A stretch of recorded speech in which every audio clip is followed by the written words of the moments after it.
Tiniyak ni PNP Chief Director General Alan Purisima ang kaligtasan ng pamilya ni Raja Muda Agwimuddin Kiram sa kanyang pagbisita sa Simunul, Tawi-Tawi. Nagpunta rin siya sa General Headquarters ng Royal Security Force ng Sultanato at hiniling na magtulungan sila para maprotektahan ang pamilya ng Raja Muda. May news to go si Ian Cruz. Ang tahanan ni Raja Muda Agwimuddin Kiram na pinuno ng Sulu Royal Security Force ang unang sinadya ni PNP Chief Director General Alan Purisima dito sa Simunul, Tawi-Tawi. Nakausap ni Purisima ang miss ng Raja Muda na si Hadja Nurkisa. Sabi niya, blanco pa rin daw ang kanilang pamilya sa kinahinatnan ng grupo ng Raja Muda sa Sabah. Malaysia, sinasabi ko may pinapakita po ng mga pictures. Wala pa rin, wala. Sunod namang tinungo ni Purisima ang General Headquarters ng Royal Security Force ng Sultanato. Pili ni Purisima, magtulungan sila upang protektahan ang pamilya ng Raja Muda. Mabigat ang nakaatang na tungkulin sa Simunul at Tawi-Tawi Police na siyang nagbabantay sa Royal Security Force at sa mga pantalan upang wala nang makasunod sa Sabah. Pero kulang sila sa gamit. Sira ang nag-iisang patrol car ng Simunul Police. Kaya umaasa na lang sila sa mga sakyang hiram mula sa lokal na pamahalaan. Bukod dyan, humigit kumulang 30% lang ng mga pulis sa Simunul at augmentation unit ng Tawi-Tawi Police ang may government-issued na baril. Karamihan sa kanilang gamit, kung di man hiniram, ay binili mula sa sariling bulsa. Isa sa mga priority area na mga bibigyan natin. Because nakita natin sa briefing ng ating provincial director kanina, they lack sa manpower, they lack sa equipment, they lack everything.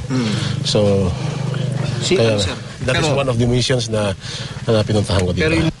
Aminado ang PNP, may malaking kakulangan talaga pagdating sa mga kagamitan ang Tawi-Tawi Police. Pero hindi lamang daw sila ang nais pagtuna ng pambansang pulisya. Nais din daw bigyan ng makabagong kagamitan ang PNP Maritime Group, lalo't kapuluan ang ating bansa. Dumating naman sa Bungaw, Tawi-Tawi ang anak ni Sultan Jamalud Kiram III na si Jaisel Kiram at ang TV host na si Mariel Rodriguez. Mrs. ni Robin Padilla na isang Muslim. Papunta sana sila ng Simunul pero 200 metro pa lang mula sa Pampang, tumirik na raw ang kanilang speedboat. 15 minutos silang stranded sa laot bago nakatuloy sa Simunul. Pagdating ay agad silang dumiretso sa bahay ng pamilya ng Raja Muda. Emosyonal ang pagkikita ni Jaisel at ng kanyang mga kaanak. Matagal na rin daw kasi silang hindi nakikita. Si Mariel naman, igumog ng mga taga-Simunul. Main purpose lang po namin dito, pinadala po kami ni Robin. Kami po ay nagre-represent ng Liwanag ng Kapayapaan Foundation. Ipinapaabot lang po namin sa kanila na kasama po nila kami, sinusuportahan po namin sila, hindi po sila nag-iisa. Sana Malaysia will reciprocate po the call for ceasefire because the Sultan already has ordered his people there to ceasefire nga, but be ready lang. Sa ibang bahagi ng Tawi-Tawi sa Sibuto, hindi na makapaghintay ang mga residente na payagan ng Malaysia ang BRP Tagbanwa ng Philippine Navy. Namasundo ang kanilang mga kaanak sa Sabah.